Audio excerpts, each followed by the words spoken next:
Hello നമസ്കാരം. ഏറ്റവും പുതിയ സിനിമാ വിശേഷങ്ങളുമായി പുതിയൊരു വീഡിയോയിലേക്ക് എല്ലാവർക്കും സ്വാഗതം. സൂര്യനായകനായി ശിവ സംവിധാനം ചെയ്ത് ലോകമെമ്പാടുമായി ഇന്ന് നവംബർ 14 വ്യാഴാഴ്ച പാൻ ഇന്ത്യൻ റിലീസായി തിയേറ്ററിലെത്തിയ Tamil epic fantasy action thriller cinema എന്ന് വിശേഷിപ്പിക്കാവുന്ന കങ്കുവ.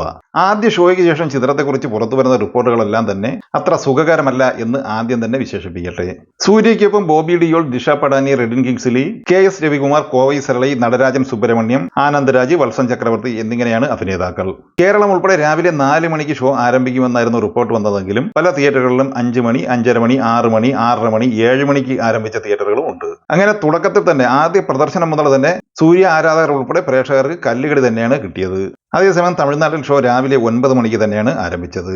തമിഴ്നാട്ടിലെ സിനിമയുടെ പ്രദർശന സമയം രാവിലെ 4 മണിയിലേക്ക് മാറ്റാൻ ശ്രമിച്ചെങ്കിലും നടന്നില്ല. സ്റ്റുഡിയോ ഗ്രീൻ, UV ക്രിയേഷൻസ് എന്നിവർ ചേർന്നാണ് ഈ സിനിമ നിർമ്മിച്ചിട്ടുള്ളത്. ഏകദേശം 300 കോടിയോളം രൂപയാണ് ഈ സിനിമയുടെ ബഡ്ജറ്റ്. വെട്രി പളനിസ്വാമി DOPയും എഡിറ്റിംഗും നിഷാദ് യൂസഫുമാണ്. ചിത്രത്തിലെ സംഗീതം നിർവഹിച്ചിട്ടുള്ളത് ദേവി ശ്രീ പ്രസാദുമാണ്. 2 മണിക്കൂർ 33 മിനിറ്റാണ് സിനിമയുടെ ദൈർഘ്യം. ആദ്യ പകുതി 1 മണിക്കൂർ 22 മിനിറ്റും രണ്ടാം പകുതി 1 മണിക്കൂർ 11 മിനിറ്റും.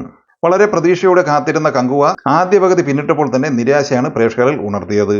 ആദ്യ പകുതിയുടെ നഷ്ടം രണ്ടാം പകുതിയിൽ തീരും എന്ന് പ്രേക്ഷകർ കരുതിയെങ്കിലും രണ്ടാം പകുതി ആദ്യ പകുതിയേക്കാൾ കഷ്ടമായാണ് മാറിയത്. 2-2.5 വർഷത്തെ ഇടവേളയ്ക്ക് ശേഷം സൂര്യയുടേതായി പുറത്തു വന്ന ഈ സിനിമ വളരെയേറെ പ്രതീക്ഷകൾ ഉണർത്തിയിരുന്നുവെങ്കിലും പൊതുവെ തിയേറ്ററുകളിൽ നിരാശയാണ് പടർത്തിയത്. 300 കോടി ബഡ്ജറ്റ് പ്രതീക്ഷിക്കുന്ന ഈ സിനിമ ആദ്യ ദിവസം എത്ര കോടി കളക്ഷൻ നേടിയെടുക്കുന്നുവെന്ന വിവരങ്ങൾ ഇന്ന് വൈകിട്ടോടെ പുറത്തുവരും. അതേസമയം ചിത്രത്തിന്റെ ആദ്യ ദിവസത്തെ ഫൈനൽ പ്രീസെയിൽ കളക്ഷൻ റിപ്പോർട്ടിലേക്ക് വന്നാൽ കേരളത്തിൽ 2 കോടി 65 ലക്ഷം രൂപയാണ് ഈ സിനിമ കളക്ട് ചെയ്തിട്ടുള്ളത്. ചിത്രത്തിന്റെ ആദ്യ ദിവസത്തെ ഇന്ത്യൻ അഡ്വാൻസ് ബുക്കിംഗ് 15 കോടിക്ക് മുകളിലാണ്. ആദ്യ ദിവസത്തെ final world wide advance collection 19 കോടി രൂപയുമാണ്. കങ്കുവ സിനിമ കണ്ടവർ നിങ്ങളുടെ അഭിപ്രായങ്ങൾ കമന്റ് ബോക്സിൽ പങ്കുവയ്ക്കുക. വീഡിയോ ഇഷ്ടമായ ലൈക്ക് ചെയ്യുക. നമ്മുടെ ചാനൽ സബ്സ്ക്രൈബ് ചെയ്യുന്ന കാര്യം കൂടി പരിഗണിക്കുക. വീഡിയോയുടെ നോട്ടിഫിക്കേഷൻ ലഭിക്കാൻ ബെല്ലൈക്കൺ കൂടി എനേബിൾ ചെയ്യുക. പുതിയ മറ്റൊരു വീഡിയോയുമായി വീണ്ടും കാണാം. എല്ലാവർക്കും ഒരിക്കൽ കൂടി നന്ദി, നമസ്കാരം.